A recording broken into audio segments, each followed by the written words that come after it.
Hello, ഇന്ന് ഞാൻ വന്നിട്ടുള്ളത് ഒരു റെസിപ്പി വീഡിയോ ആയിട്ടാണ് കേട്ടോ. Avocado chilli egg sandwich. വലിയ പേരാണല്ലേ, പക്ഷേ എളുപ്പമുള്ള റെസിപ്പിയാണ്. വളരെ എളുപ്പത്തിൽ ഉണ്ടാക്കാം. ഈവൻ കുട്ടികൾക്ക് വരെ ഉണ്ടാക്കാൻ പറ്റുന്നൊരു റെസിപ്പിയാണിത്. ഇത് നല്ലൊരു ലഞ്ച് ബോക്സ് റെസിപ്പി കൂടിയാണ് കേട്ടോ. ഇതിനു വേണ്ടി ഞാൻ എടുത്തിരിക്കുന്നത് ഒരു പഴുത്ത അവോക്കാഡോ ആണ്.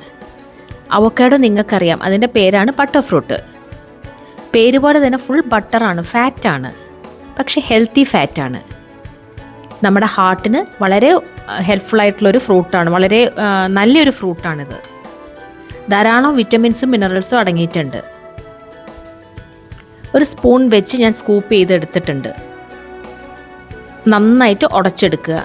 മിക്സിയിലിട്ട് അടിക്കാൻ പാടില്ല, അലിഞ്ഞു പോവും. വളരെ സോഫ്റ്റായിട്ടുള്ളൊരു ഫ്രൂട്ടാണ്. അതേസമയം ഒരു പാൻ ചൂടാക്കി ഞാനൊരു എഗ്ഗ് ഉണ്ടാക്കുന്നുണ്ട്. ബുൾസൈ ആണ് ഇവിടെ ഞാൻ ഉണ്ടാക്കുന്നത്. നിങ്ങൾക്ക് വേണമെങ്കിൽ മുട്ട പുഴുങ്ങിയെടുക്കുകയും ചെയ്യാം. കുറച്ച് സ്പൈസി ആക്കാൻ വേണ്ടി അതിലേക്ക് ഞാൻ കുറച്ച് പെപ്പർ പൗഡറും ചില്ലി ഫ്ലേക്സും ഉപ്പും ചേർത്ത് കൊടുക്കുന്നുണ്ട്.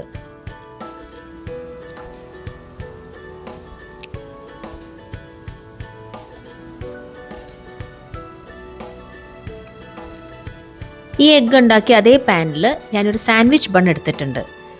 അതൊന്ന് ടോസ്റ്റ് ചെയ്ത് കൊടുക്കുകയാണ്. ഡ്രൈ ടോസ്റ്റ് ആണ് കേട്ടോ, ബട്ടർ ചേർത്തിട്ടില്ല. അവോക്കാഡോ ഒരു ബ്ലാൻഡ് ഫ്രൂട്ടാണ്, പ്രത്യേകിച്ച് ടേസ്റ്റ് ഒന്നും അതിനില്ല. അപ്പോൾ കുറച്ച് സ്പൈസി ആക്കാൻ വേണ്ടിയിട്ട് ഞാനിവിടെ കുറച്ച് ഉപ്പും കുറച്ച് ചതച്ച മുളകും ചേർത്ത് കൊടുക്കുകയാണ്. ഇങ്ങനെ ചെയ്താൽ കുറച്ചുകൂടെ ടേസ്റ്റ് കൂടും.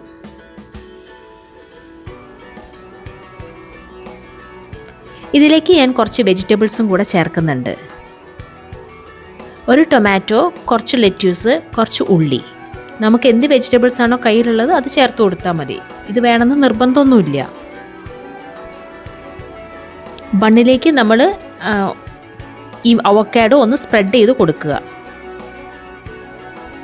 എങ്ങനെയാണ് ബട്ടർ സ്പ്രെഡ് ചെയ്യുന്നത് അതുപോലെ ഒന്ന് സ്പ്രെഡ് ചെയ്ത് കൊടുത്താൽ മതി. എന്നിട്ട് വെജിറ്റബിൾസും ചേർക്കുക, എഗ്ഗും ചേർക്കുക. ഇത്രയേ ഉള്ളൂ പണി. വളരെ എളുപ്പമാണ്. വളരെ ഹെൽത്തി ആയിട്ടുള്ളൊരു മീലാണിത്. എല്ലാവരും ഒന്ന് ട്രൈ ചെയ്ത് നോക്കൂ, നിങ്ങൾക്ക് ഇഷ്ടപ്പെടും. എന്നിട്ട് കമൻറ്റ്സ് എന്നെ അറിയിക്കണം കേട്ടോ. വീഡിയോ ഇഷ്ടമായെങ്കിൽ ഷെയർ ചെയ്യാനും ലൈക്ക് ചെയ്യാനും സബ്സ്ക്രൈബ് ചെയ്യാനും മറക്കരുത്.